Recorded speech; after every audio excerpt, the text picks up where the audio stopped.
শঙ্করাজ্যর বাড়িতে সিবিআই। বনগাঁ পুরসভার প্রাক্তন পুরপ্রধান শঙ্করাজ্যর বনগাঁর বাড়িতে আজ সিবিআই আধিকারিকরা যান। 6 জানুয়ারি শঙ্করকে গ্রেফতার করে এনফোর্সমেন্ট ডিরেক্টরেট। গ্রেফতার করে নিয়ে আসার সময় হামলা হয় ইডির গাড়িতে পাথর শঙ্কর অনুগামীদের। সেই শঙ্করাজ্যর বাড়িতে এবার সিবিআই। শঙ্করাজ্যর বনগাঁর বাড়িতে সিবিআই আধিকারিকরা। বনগাঁ পুরসভার প্রাক্তন পুরপ্রধান শঙ্করাজ্যর বাড়িতে সিবিআই। শঙ্করাজ্যর বনগাঁর বাড়িতে তল্লাশি অভিযান চালায় সিবিআই আধিকারিকরা। সরাসরি চলে যাব, আমার সঙ্গে রয়েছে আমাদের প্রতিনিধি অনিরুদ্ধ রয়েছে, অনিরুদ্ধর সঙ্গে কথা বলবো। অনিরুদ্ধ, মূলত কি দেখতে গিয়েছিল সিবিআই এর আধিকারিকরা?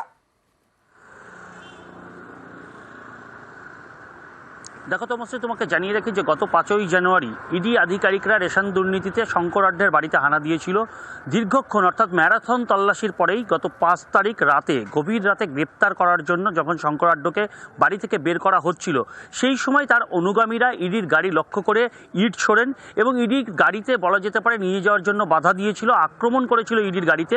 এবং সেই মামলা ইতিমধ্যেই ইডির তরফ থেকে মামলা করা হয়েছিল বনগাঁ থানায়। পরবর্তীতে সিবিআইয়ের হাতে দেওয়া হয়েছে সেই মামলা এবং সিবিআই আজ তদন্ত করতে সিবিআই আধিকারিকরা কেন্দ্রীয় বাহিনীর সঙ্গে নিয়ে এই শঙ্করাঢ্যের বাড়ির সামনে আসে এবং শঙ্করাঢ্যের বাড়ির সামনে তারা দীর্ঘক্ষণ নানা বিষয়ে রাজ্য পুলিশের সঙ্গে কথা বলেন।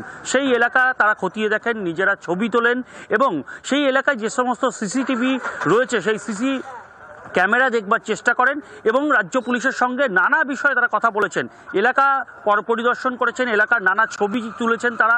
এবং সিবিআই আধিকারিকরা প্রায় 20 থেকে 25 মিনিট শঙ্করাঢ্যের বাড়ির সামনে নানা তথ্য নিয়েছেন, কিন্তু শঙ্করাঢ্যের বাড়ির মধ্যে কিন্তু প্রবেশ করেননি।